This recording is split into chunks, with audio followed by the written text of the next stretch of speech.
Hello বন্ধুরা, আশা করি আপনারা সবাই ভালো আছেন। আজ আমরা নিয়ে এসেছি ভুতুড়ে ছোট্ট গল্প দুঃস্বপ্ন। তো চলুন বন্ধুরা, শুরু করা যাক। চেম্বারে বসে আছে ডক্টর ব্যানার্জি, পেশায় একজন মানসিক ডাক্তার। রাত 11:45, একটু পরে বের হবে, সব গোছাচ্ছে। ঠিক এমন সময় তার চেম্বারে একজন প্রবেশ করলো। ডাক্তার ব্যানার্জি তার দিকে তাকালো। একজন মধ্যবয়স্ক লোক। লোকটি বলে উঠল, স্যার আসতে পারি? ডাক্তার ব্যানার্জি বলল, আসুন, তবে হয়তো জানেন যে এখন আমার বের হওয়ার সময়।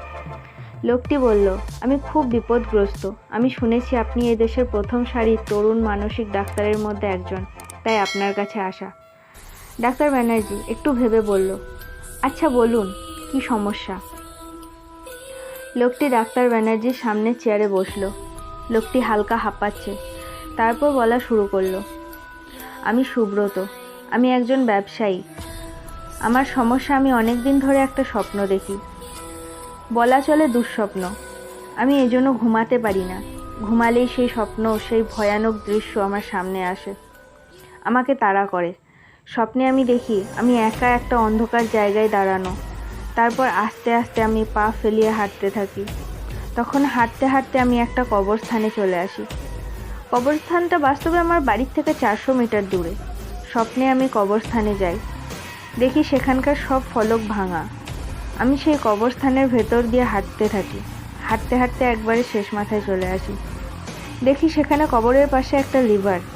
আমি সেই লিভারটা টান দেই, তারপর সেই কবরের ফলকটা সরে যায়। এখানে একটা গভীর জায়গা দেখি, এবড়ো থেবড়ো পাথরের সিঁড়ি। আমি সেই সিঁড়ি দিয়ে নামতে থাকি। যত নামতে থাকি অন্ধকার বাড়তে থাকে, আর সাথে পচা মাংসের গন্ধ পাই। রাস্তা শুরু হয়ে আসে। সেখানে দেখি বিশাল বিশাল পাথর। আমি একটা পাথরের পেছনে লুকাই। এই পর্যন্ত বলে লোকটির গলা ধরে এলো, কথা বেরোচ্ছে না, প্রচুর ঘামছে সে। ডাক্তার ব্যানার্জি বলল, কি হলো? তারপর আপনি কি দেখেন? কি হয় ওখানে? লোকটি বলে ওঠে, তারপর আমি ওদের দেখি। ওরা কারা? লোকটি বলে ওঠে, পিশাচ। ডাক্তার ব্যানার্জি বলে ওঠে, কি দেখেন আপনি? লোকটি বলে ওঠে, আমি দেখি পিশাচেরা সারি ধরে আসে। তারা কেউ পৃথিবীর নয়, ভয়ানক এক কদাকর প্রাণী। চোখ দুটো লাল, জিহ্বাটা বুকের কাছে ঝোলানো। সেখানে অনেক লাশ জড়ো হয়ে থাকে, টুকরো করা লাশ, আধপচা লাশ, কঙ্কাল খুলি। আমি সেই পাথরের আড়াল থেকে দেখি তারা সেই লাশগুলো কামড়ে কামড়ে খায়, হাড্ডিগুলো চিবোয়। সেই অবস্থায় হঠাৎ তারা আমার দিকে তাকায়। আমার দিকে তাকাতেই হিংস্র হয়ে আমার দিকে ছুটে আসে। আমি দৌড়াতে থাকি। এভাবে আমার ঘুম ভেঙে যায়। যখন ঘুম ভাঙে, প্রচণ্ডভাবে আমি ঘেমে যাই। ডাক্তার ব্যানার্জি এতক্ষণ সব কথা মনোযোগ দিয়ে শুনল। শুনে যা বুঝলো, এটা সাধারণ মানসিক সমস্যা। মানুষ কল্পনায় যা ভাবে তাই স্বপ্ন দেখে। হয়তো সেই কবরস্থান নিয়ে মানুষ কোনো উল্টোপাল্টা কথা বলে, সেটাই হয়তো তার মনে গেঁথে গেছে। এই জন্য এমন হয়, স্বপ্নে সেসব দেখে। আর তাছাড়া এসব ভূত পিশাচের কাহিনী আজকের আধুনিক যুগে চলে না।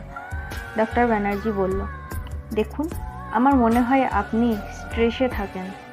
প্রতিদিন হাবিজাবি ভাবেন, সেগুলোই আপনি স্বপ্নে দেখেন। আপনার দরকার মাইন্ড রিল্যাক্স। আমি কিছু মেডিসিন দিচ্ছি আর পরামর্শ করছি, কিছুদিন অন্য কোথাও থেকে ঘুরে আসুন। কিন্তু লোকটা কেমন যেন বিহেভ করছে।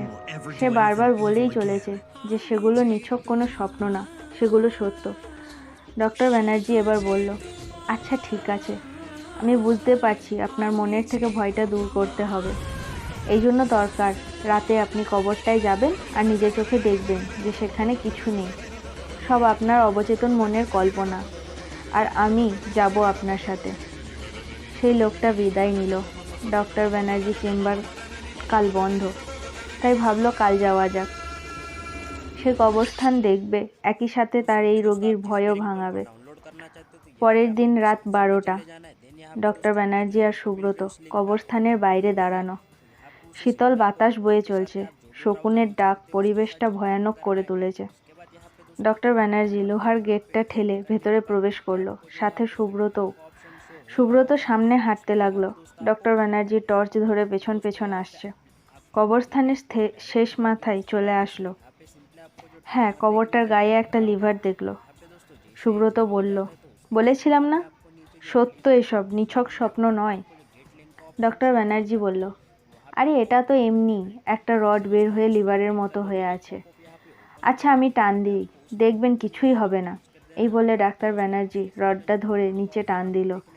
একটা ক্যাচ করে শব্দ হয়ে রডটা নিচে চলে গেল। ডক্টর ব্যানার্জি প্রচণ্ড ভয় পেয়ে ছেড়ে দিল। মানে সত্যিই এটা লিভার। কবরের উপরে ফলক আস্তে করে সরে গেল। ডক্টর ব্যানার্জি প্রচুর ভয় পাচ্ছে। স্বপ্নের এই অংশটুকু সত্য হয়ে গেল। ভেতরে গভীর অন্ধকার আর এবড়ো থেবড়ো পাথরের সিঁড়ি। কেউ যেন ডক্টর ব্যানার্জিকে বলছে দৌড়ে পালিয়ে যেতে, কিন্তু যেন কোনো অদৃশ্য শক্তি তাকে টেনে রেখেছে, যে তাকে ভেতরে যেতে হবে। ডক্টর ব্যানার্জি আর সুব্রত ভেতরে যেতে লাগলো, ঠিক যেমন স্বপ্নে হচ্ছিল তেমনভাবেই। যত এগোচ্ছে পচা মাংসের গন্ধ বাড়ছে। ডক্টর ব্যানার্জি হাঁটছে, টর্চের আলো নিভু নিভু হয়ে যাচ্ছে। তারা একেবারে নিচে এসে পড়ল। সুব্রত বলল, স্যার আপনি একটু দাঁড়ান, আমি আসছি। এই বলে সুব্রত সামনে গিয়ে এক প্রকার অন্ধকারে মিলিয়ে গেল। একা দাঁড়িয়ে রইল ডক্টর ব্যানার্জি। প্রচণ্ড ঘামছে সে।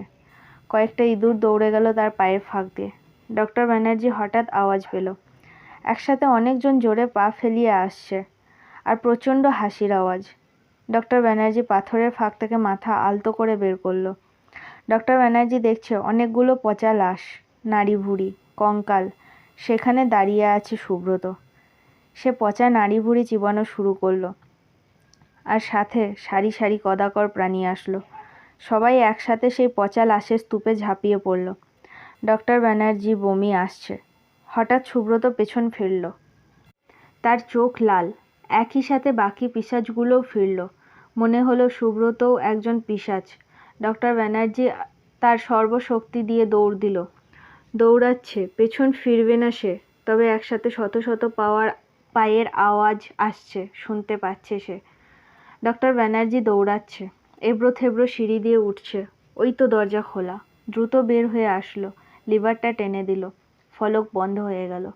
ফলকটায় জোরে একটা আঘাতের শব্দ হলো, যেন পেছন থেকে সেখানে আঘাত করে ভাঙা হবে। ডক্টর ব্যানার্জি দৌড়ে বাইরে আসলো, এসে সেন্সলেস হয়ে যায়।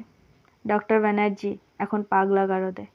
একসময় জনপ্রিয় তরুণ মানসিক ডাক্তার, নিজেই মানসিক রোগী। তাকে শেকল দিয়ে বেঁধে রাখা হয়। কেউ তার কথা বিশ্বাস করে না যে সে কীরকম একটা ঘটনার সম্মুখীন হয়েছিল। প্রতিদিন ডক্টর ব্যানার্জি ভয়ে আতঙ্কে চিৎকার করে ওঠে যে তাকে পিশাচেরা তাড়া করছে। তো বন্ধুরা, আমাদের গল্পটি কেমন লাগলো তা অবশ্যই কমেন্ট করে জানাবেন। পছন্দ হলে একটি লাইক করবেন এবং আরও নতুন নতুন গল্প পাওয়ার জন্য আমাদের চ্যানেলটিকে সাবস্ক্রাইব করে নেবেন। অবশেষে বলি, ভিডিওটি ওয়াচ করার জন্য ধন্যবাদ। Stay home, stay safe.